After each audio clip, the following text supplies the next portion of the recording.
বলেন হরিকথা রূপ নৌকার পরে যদি আমরা বসি, তাহলে সেই নৌকার মাঝি কে হবে? সেই নৌকার মাঝি হবে সে গুরুদেব। হে ভক্তমণ্ডলী, গুরুদেব কেন কাণ্ডারি হবে জানেন? ভগবান শ্রীকৃষ্ণ বলেছে, আমি প্রত্যেক ব্রহ্মার এক কল্পে মাত্র একবার এই জগতে প্রকাশ পাই। ভক্তগণ জিজ্ঞাসা করেছে, কল্পে যদি আপনি আসেন, এক কল্পের হিসাবটা জানেন কি মা? সত্য, ত্রেতা, দ্বাপার, কলি, 4 যুগকে এক দিব্য যুগ বলা হয়। 71 দিব্য যুগকে এক মন্বন্তর বলা হয়। 14 মন্বন্তরে ব্রহ্মার এক দিন হয়, আর 14 মন্বন্তরে ব্রহ্মার এক রাত হয়। এমন করে 100 বৎসর আবর্তিত হলে পরে ব্রহ্মার এক কল্প হয়। এই ব্রহ্মার এক কল্পে ভগবান একবার মাত্র এই ধরাধামে নেমে আসে। তাহলে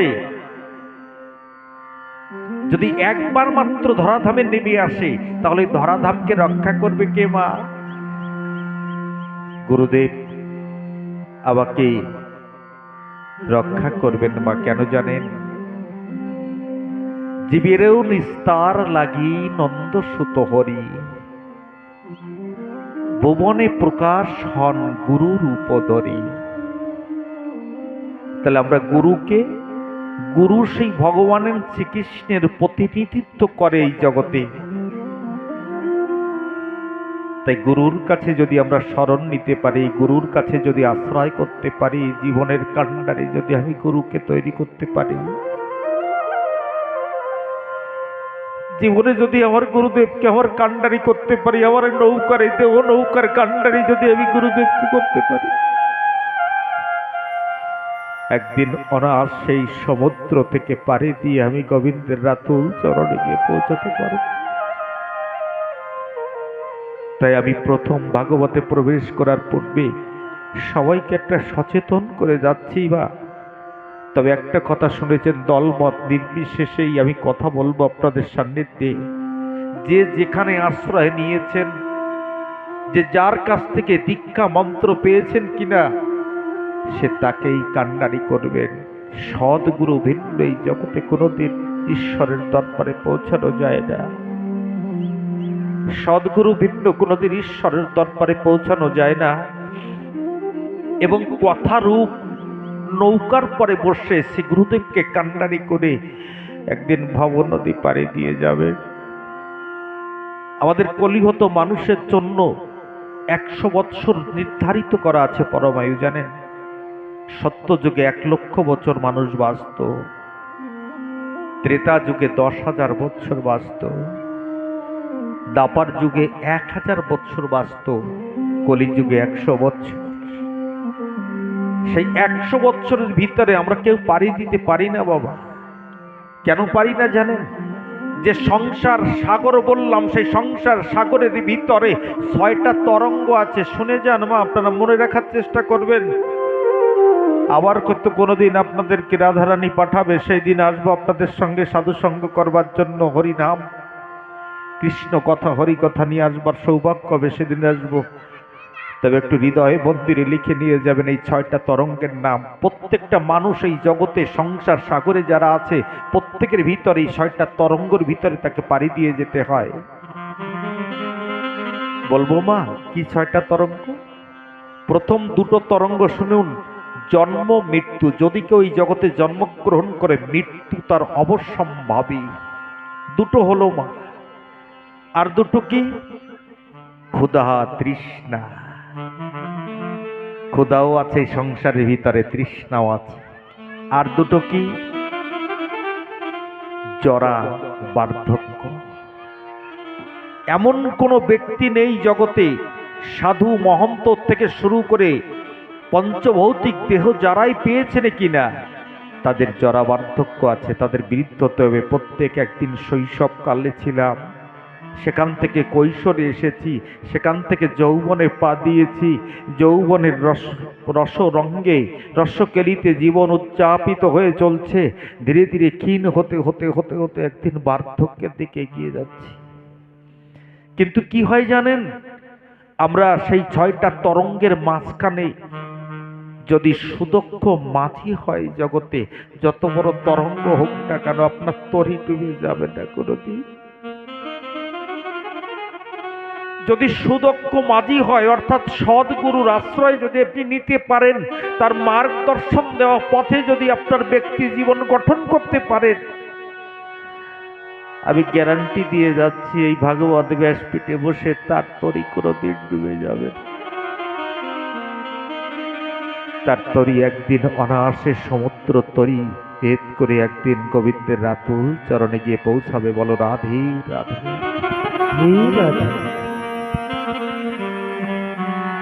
তাই অনুরোধ করে যাব, এই 3টে দিবস পর্যন্ত আমরা এই হরিকথার রসকে এমনভাবে আস্বাদন করব যেন কার কোন কথা শ্রবণ করে হৃদয়ের মোড় ঘুরে যেতে পারে বলা যায় না বাবা। আমরা যে ভাগবত কথা শ্রবণ করি, শ্রীমদ্ ভাগবত লিখতে গেলে সর্বপ্রথম শ্রী শ্রী শ্রী শব্দে শ্রীমতী রাধা রানী, শ্রী শব্দে লক্ষ্মী, শ্রী শব্দে সুন্দর। বাবা, যদি শুধু শ্রী শব্দের ব্যাখ্যা করা হয়, আজকের রাত্রে যে 4 ঘন্টা পাঠ হয়ে যাবে। কিন্তু আমাকে তো যেতে হবে সুখদেবের জন্ম পর্যন্ত, পরীক্ষিতের জন্ম পর্যন্ত আমাকে পৌঁছাতে হবে। প্রথম দিবসে যদি তাদের জন্ম না হয়, তাহলে আগামী দিনে ভগবান কৃষ্ণ প্রকট হতে পারে এখানে বাবা? কোনদিন সম্ভব নয়। তাই শ্রী শব্দে শ্রীমতী রাধা রানী, 18,000 শ্লোক। আমি ভাগবতের পরিচয় দিয়ে যাই একটু। ভাগবতের 18,000 শ্লোক, 335 অধ্যায়, 12 স্কন্ধ, 7,76,000 অক্ষর আছে বাবা। কিন্তু কোথাও সুখদেব মহামুনি যখন এই 18,000 শ্লোকের ভাগবত আলোচনা করেছে, কোথাও রাধা নামটি উচ্চারণ করেনি। আপনাদের মনে প্রশ্ন জাগতে পারে যে শ্রীমতী রাধা রানী ছাড়া অনন্ত ভাগবতই হয় না, তাহলে রাধা রানীর নাম কেন নিল না? আমি পরিষ্কার করে দিয়ে যাই আপনাদের কাছে, যিনি মাতৃ জঠরে 16 বৎসর কাল পর্যন্ত থেকে পূর্ণ বৈরাগ্য নিয়ে এই জগতে এসেছেন, পরমহংস কুলতিলক সুখদেব মহামুনি, তিনি রাধা নামটি করার সঙ্গে সঙ্গে সমাধিস্থ হয়ে যেতেন।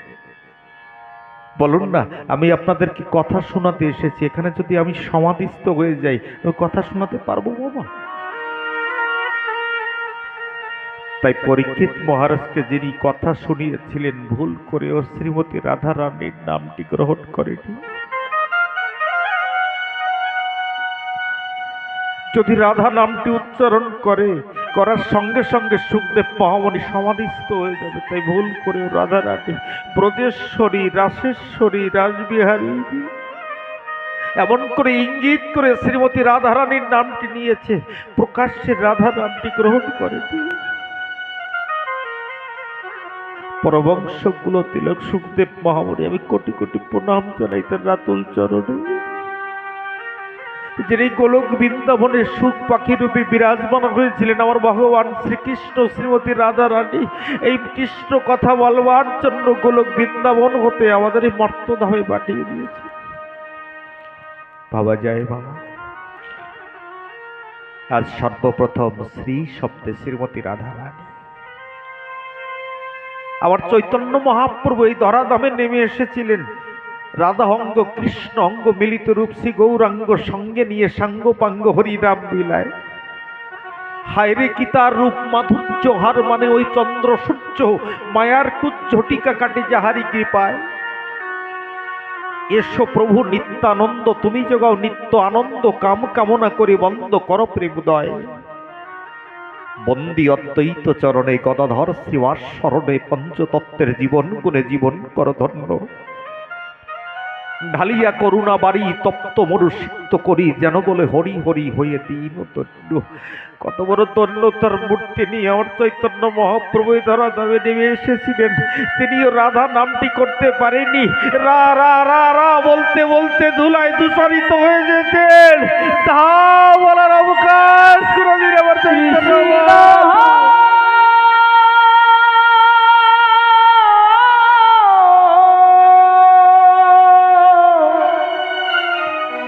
কৃষ্ণ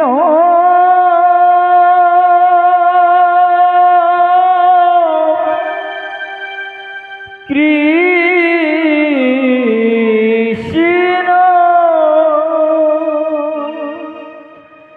কৃষ্ণ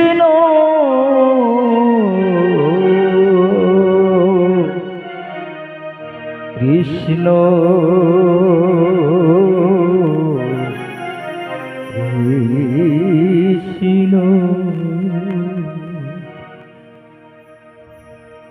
কৃষ্ণ নামে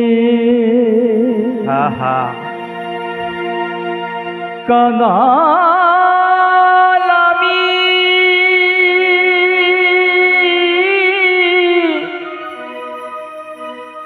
আর কিছু নাহি যেন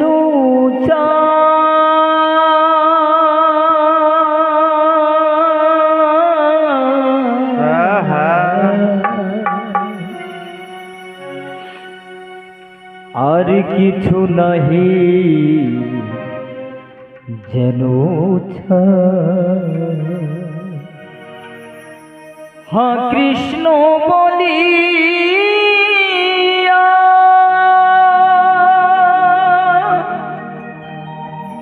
কাঁদিয়া কাঁদিয়া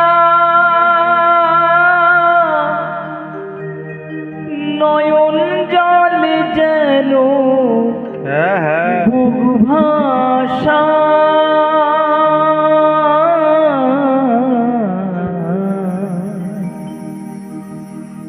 আর কিছু নাহি যেন হরি বলো হরি, আর কিছু নাহি যেন কৃষ্ণ নামে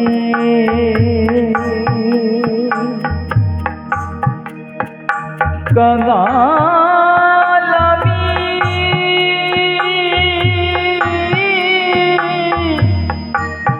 আর কিছু নাহি যেন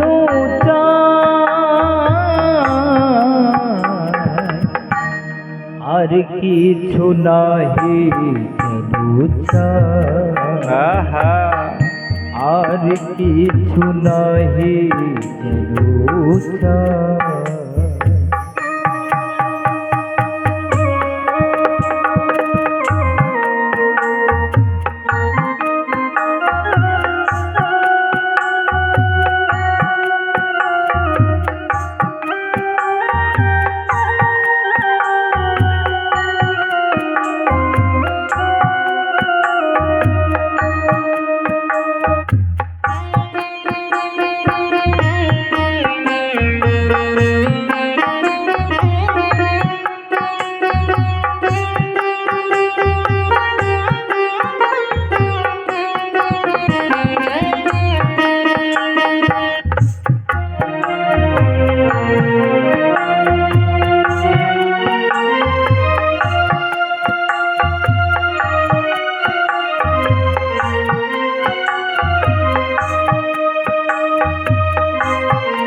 ভক্ত ভুক্ত অবশেষ ভক্ত পদ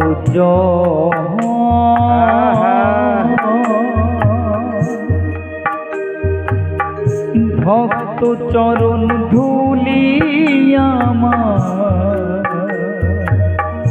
হয়ে যেন সম্বল আমার, হয়ে যেন সম্বল। কি কথা বললেন আমার মহাপ্রভু! যিনি স্বয়ং কৃষ্ণ, তিনি রাধা প্রেমে বিভাবিত হয়ে জগতে কৃষ্ণ কৃষ্ণ বলে কেঁদে বেড়াচ্ছে। কৃষ্ণ নামের পাগাল আমি। কি বললেন মা? এই জগতে যদি কৃষ্ণ প্রেম চাও, ভক্ত ভক্ত চরণদল, ভক্তের চরণ জল, চরণ ধুলি আর ভক্তের অবশিষ্ট বস্তু যদি গ্রহণ করতে পারো, তুমিও কৃষ্ণ প্রেম পেতে পারো।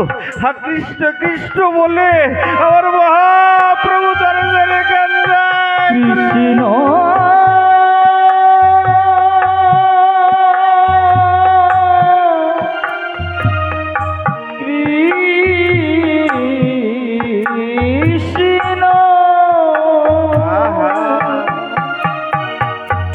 কৃষ্ণ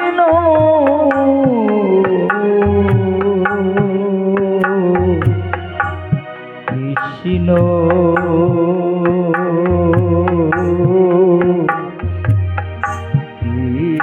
কৃষ্ণ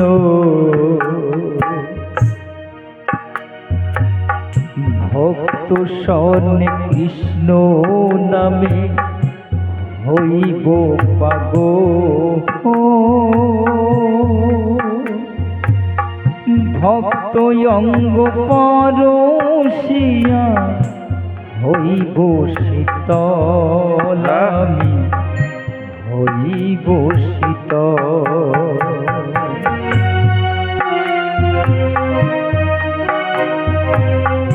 ভক্ত স্বর্ণে কৃষ্ণ নামে হইব পাগল, ভক্ত অঙ্গ পরশিয়া হইব শীতল, আমি হইব শীতল। কৃষ্ণ ভক্তের চরণ কোণে পাই যেন গোঠা,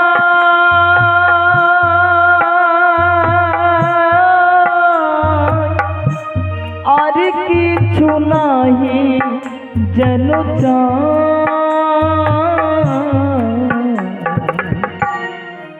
আর কিছু নাহি যেন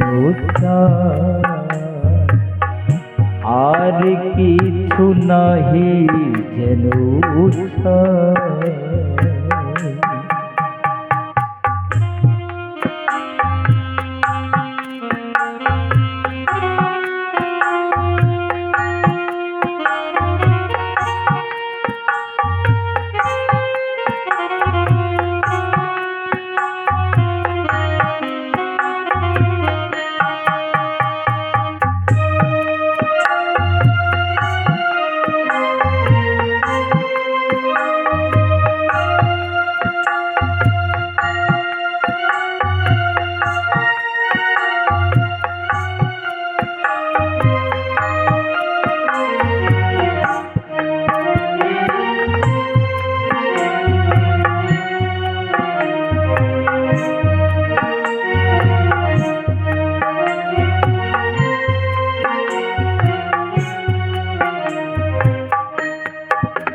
এ জনম তো বৃথায় গেল, বাকি কটা দিহি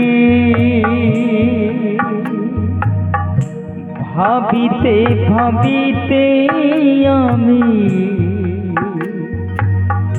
হইলাম উদাসী, আমি হইলাম উদাসী।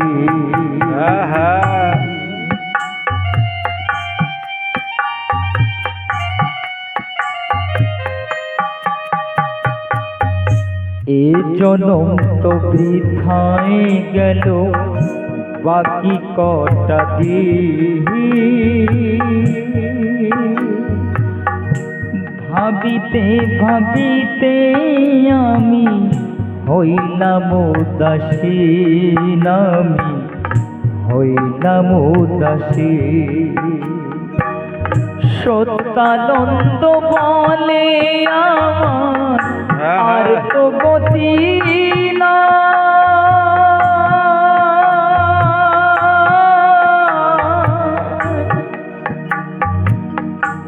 আর কিছু নাহি যেন চাই,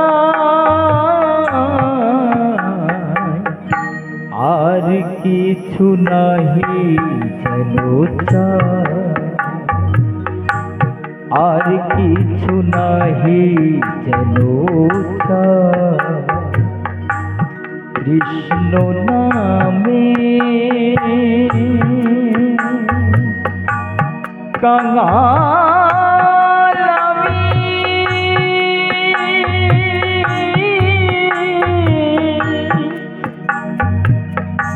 আর কিছু নাহি যেন চাই,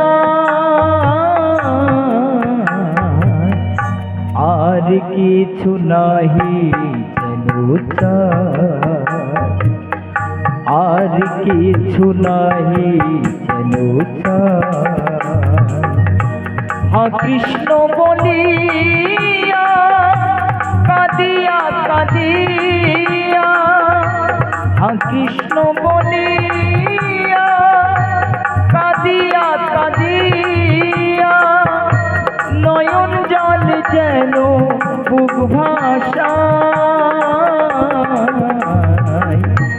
আর কিছু নাহি যেন চাই, আর কিছু নাহি যেন চাই। কৃষ্ণ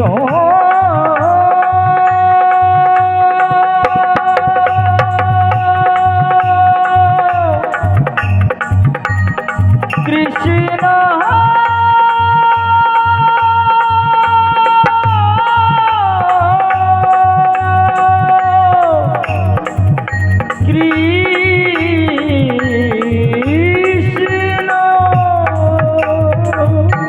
बोलिए भगवत महापुराण की जय जय, बोलिए सद्गुरुदेव भगवान की जय जय जय जय श्री राधे। হে ভক্তমণ্ডলী, মাতৃমণ্ডলী, যদিও ভাগবত প্রসঙ্গ, আজ যে স্থানে ভাগবত হতে চলেছে, কলিযুগ পাবন তারণ হরিনাম মহাযজ্ঞ, বড় কষ্ট পাই জানেন। যেখানে যেখানে হরিনাম যজ্ঞের আয়োজন হয়, একটু হরিনাম শ্রবণ করতে যাব, সে সময় হয় না। প্রত্যেক দিনই আপনাদের আশীর্বাদে পাঠ থাকে। কোথা থেকে পাঠ করে যখন ঘরের দিকে ফিরে যায়, যে বাসায় আশ্রয় নিয়েছি সে বাসায় যখন যায়,